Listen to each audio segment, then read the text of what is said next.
शुक्लाम्बरधरं विष्णुं शशिवर्णं शतद्भुजं प्रसन्नवदनं ध्यायेत् सर्वविघ्नोपशान्तये। गुरुर्ब्रह्मा गुरुर्विष्णुः गुरुर्देवो महेश्वरः गुरुस्साक्षात् परब्रह्म तस्मै श्रीगुरवे नमः। व्यासाय विष्णुरूपाय व्यासरूपाय विष्णवे नमो वै ब्रह्मनिधये वासिष्ठाय नमो नमः। पूजन्तं राम रामेति मधुरं मधुराक्षरम् आरुह्य कविताशाखां वन्दे वाल्मीकिकोकिलं।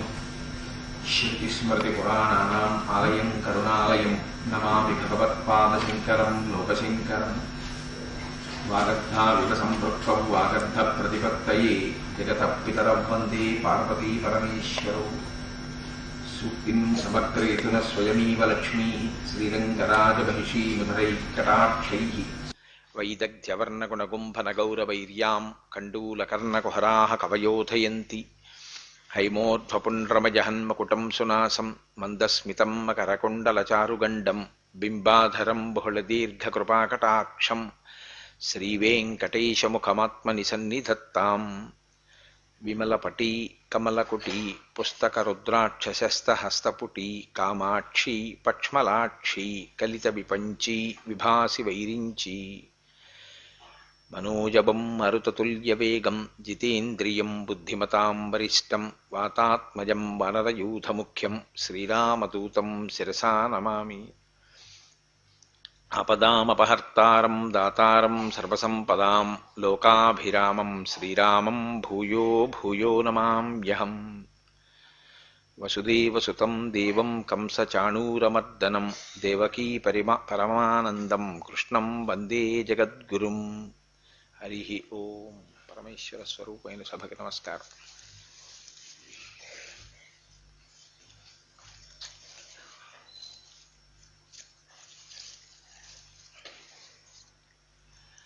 ఈనాడు గీతా జయంతి, గొప్ప నైమిత్తిక తిథి. ఒక గ్రంథానికి పుట్టినరోజు చేయడం అనేటటువంటిది బహుశా సనాతన ధర్మంలో ఒక్క భగవద్గీతకి సంబంధించినంత వరకు మాత్రమే ఉంది. ఇతర గ్రంథముల యొక్క ఆవిర్భావ దినంగా ఒక జన్మదినోత్సవంగా చేయడం అనేటటువంటిది సాధారణంగా ఇంత విశేషంగా కనపడదు. ఒక్క భగవద్గీత విషయంలో మాత్రం చాలా గొప్ప పూజ్య భావనని ఆవిష్కరిస్తూ అందరూ ఆ భగవద్గీత పట్ల తమకున్నటువంటి భక్తిని ఇవాళ ఆవిష్కరిస్తూ ఉంటారు. మీరు చూడండి, సనాతన ధర్మంలో చిట్ట చివరి ప్రయోజనం ఒకటే. ఎందులోంచి విడిపోయి వచ్చాము అన్న భ్రాంతిలో ఉన్నామో దానిలో కలిసిపోవడమే చిట్ట చివరి యొక్క ప్రయోజనం. అందుకే అవ్యక్తము అని ఒక మాట. అవ్యక్తము అంటే మీరు వెనక్కి వెడుతూ వస్తే, ఎందులోంచి వచ్చాము అన్న పరిశీలన చేసుకుంటూ వెడితే అన్నీ దేంట్లోంచి వచ్చాయో అందులోకి చేరిపోవడానికి కావలసినటువంటి మార్గాన్ని సుగమం చేసుకుని దాన్ని చేరడానికి కావలసిన రీతిలో అనుష్ఠాన పర్యంతంలోకి ఉపాసనని తెచ్చుకోగలిగినటువంటి ప్రక్రియ సనాతన ధర్మమునందు సర్వభూమికలలో ఉన్న వారికి అనుగ్రహింపబడుతుంది. ఏదో ఒక స్థాయిలో ఉన్న వాళ్ళకి మాత్రమే మేము అందించగలం తప్ప ఆ స్థాయి కన్నా కింద ఉన్న వాళ్ళకి కానీ ఆ స్థాయి పైనున్న వాళ్ళకి కానీ ఇది పనికిరాదు అన్న మాట ఉండదు. అందుకే వాసుదేవ సర్వమితి అని నమ్మినటువంటి వాడు, అనుభవంలోకి వచ్చినటువంటి జ్ఞాని ఈశ్వరుడి కాళ్ళు పట్టుకుంటాడు భక్తితో. అందరికన్నా అట్టడుగున పడిపోయి ఉన్నటువంటి వాడు కనీసం నామంతో ఈశ్వరుణ్ణి పట్టుకుని ఎక్కడం మొదలు పెడతాడు. అన్ని భూమికలలో ఉన్న వాళ్ళని ఉద్ధరించడానికి సనాతన ధర్మం ఉంటుంది తప్ప ఏదో ఈ స్థాయిలో ఉన్న వాళ్ళకి మాత్రమే ఇది పనికొస్తుందని చెప్పడమో, లేకపోతే నేనిది అంటాను ఇది ఇలా ఎందుకు అని నువ్వు అడగడానికి వీల్లేదు, నేను చెప్పింది నువ్వు పాటించంతే అని శాసనపూర్వకంగా మాట్లాడడం ఉండదు సనాతన ధర్మంలో. అసలు సనాతన ధర్మం యొక్క వైభవం అంతా ఎక్కడ ఉంటుందంటే గురు శిష్యుల ఇద్దరి యొక్క సమన్వయంలో ఉంటుంది. ఆ గురువుగారి పాదాలు పట్టుకుని గురువుగారి దగ్గర కొత్త విషయాలు తెలుసుకుని అనుష్ఠాన పర్యంతంలోకి తెచ్చుకోవడానికి గురు శిష్యుల యొక్క సమాగమం వచ్చింది తప్ప అసలు గురువుగారు బోధ అన్నది ఏమీ చెయ్యలేదనుకోండి.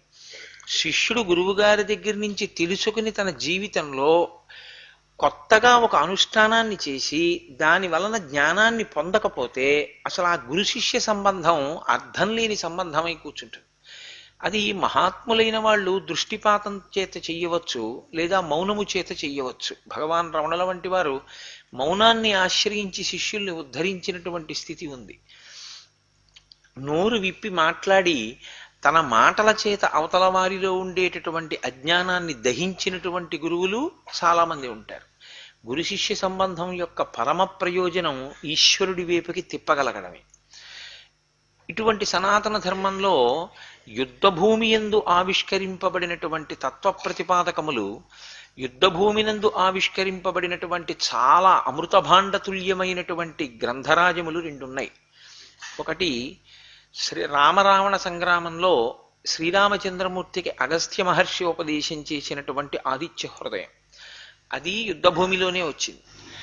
బల అతిబల అనేటటువంటి విద్యల్ని విశ్వామిత్ర మహర్షి చేత ఉపదేశం పొందినటువంటి రామచంద్రమూర్తి రావణాసురుడితో యుద్ధం చేసేటప్పుడు బడలిపోయారు. అంతటి రాముడు కూడా అసలు ఈ రావణ సంహారం ఎలా చెయ్యగలను అని ఒక రకమైన నిర్లిప్తతకి వశుడైనటువంటి స్థితి ఏర్పడింది. అటువంటి సమయంలో ఆయన పిలిచారా పిలవలేదా, అడిగారా అడగలేదా అని చూడకుండా తనంత తాను వచ్చారు అగస్త్య మహర్షి. రాముడు పిలవలేదు, పిలవకుండా వచ్చారు. దీన్ని గురుకటాక్షము అంటారు. గురుకటాక్షము అంటే గురువు గారిని సేవించగా సేవించగా, లేదా మీరు ధర్మాన్ని పట్టుకుని అనుష్ఠించగా అనుష్ఠించగా గురువు గారి యొక్క అనుగ్రహం కలుగుతుంది. ఈశ్వరుడే గురువుగా వస్తాడు ఒక్కొక్కనాడు. ఆ గురువు మంచి పక్వమైన సమయంలో అనుగ్రహిస్తాడు. ఎందుచేతంటే ఆ పక్వానికి రాకుండా చెప్పకూడని విషయాన్ని చెప్పకూడదు. పక్వానికి వచ్చినప్పుడు చెప్పవలసిన విషయాన్ని చెప్పాలి. చెప్పే గురువుకి ప్రధానంగా ఒక లక్షణం ఉండాలి. తాను చెప్తున్నదేదో అది పరమ సత్యమన్న పూనిక ముందు గురువు గారికి ఉండాలి. ఏదో పుస్తకంలో 4 వాక్యాలు చదివి అందులో ఉన్న విషయాలు నేను ఇవాళ 4 మాటలు చెప్తున్నాను అని చెప్పినది గురుత్వము కాదు. అది కేవలముగా ఒక ఉపన్యాసం అవచ్చేమో. గురుత్వం ఎప్పుడవుతుందంటే తనకి పరమ విశ్వాసం ఉండాలి. ఏది పెద్దల చేత చెప్పబడిందో, ఏది పూర్వాచార్యుల వలన గురువుల వలన చెప్పబడిందో, ఏది శాస్త్రముల చేత చెప్పబడిందో అది పరమ సత్యము. ఈ పూనిక గురువుకు ఉండాలి. అందుకే ఆదిత్య హృదయం దీన్ని నిరూపణం చేస్తుంది. రాముడు అడగకుండా అగస్త్యుడు వచ్చాడు. వచ్చినవాడు ఎంత ప్రేమతో పిలిచాడంటే రామ రామ మహాబాహో అంటాడు. రామ రామ 2 మాటలు పిలుస్తాడు. వత్స అంటాడు. గురువుగారు శిష్యుణ్ణి వాత్సల్యంతో ఆవు దూడని ప్రేమించినంతగా ప్రేమించి పిలుస్తారు. పిలిచి ఆదిత్య హృదయం చెప్పేసి ఉపదేశం చేసేసి ఈ ఆదిత్య హృదయం చదువుకో రావణుణ్ణి చంపేస్తావు అన్నారు. ఇప్పుడు రాముడు ఇన్ని అస్త్రాలు ప్రయోగించాను, రావణ సంహారం అవ్వలేదు. ఇన్నాళ్ల నుంచి యుద్ధం అవుతోంది, రావణ సంహారం అవ్వలేదు. గురువుగారు చెప్పిన ఇది నేను చదివేస్తే రావణ సంహారం అయిపోతుందా అన్న స్థితిలో రాముడు ఉంటే అగస్త్యుడు రాడు. చెప్పకూడదు, చెప్పడు. నా దగ్గర ఏమున్నాయో వాటికన్నా గురుముఖత వచ్చినదేదో అది పనిచేసి తీరుతుంది. నమ్మాడు రామచంద్రమూర్తి. ఉపదేశించాడు అగస్త్య మహర్షి. ఉపదేశించిన అగస్త్య మహర్షి రావణ సంహారం అయ్యే వరకు లేరు. జగామచ యథాగతం ఆదిత్య హృదయాన్ని ఉపదేశం చేసేసిన వెంటనే ఆయన వెళ్ళిపోయారు. ఎందుకు వెళ్ళిపోయారు అంటే మిగిలిన వాళ్ళు రావణ సంహారం చూడ్డానికి నించున్నారు. అగస్త్య మహర్షికి ఎంత నమ్మకం అంటే నేను ఆదిత్య హృదయం ఇచ్చేసిన తర్వాత ఇంకా చంపకపోవడం ఏమిటి, చచ్చిపోతాడు రావణాసురుడు. ఆయన వెళ్ళిపోయారు.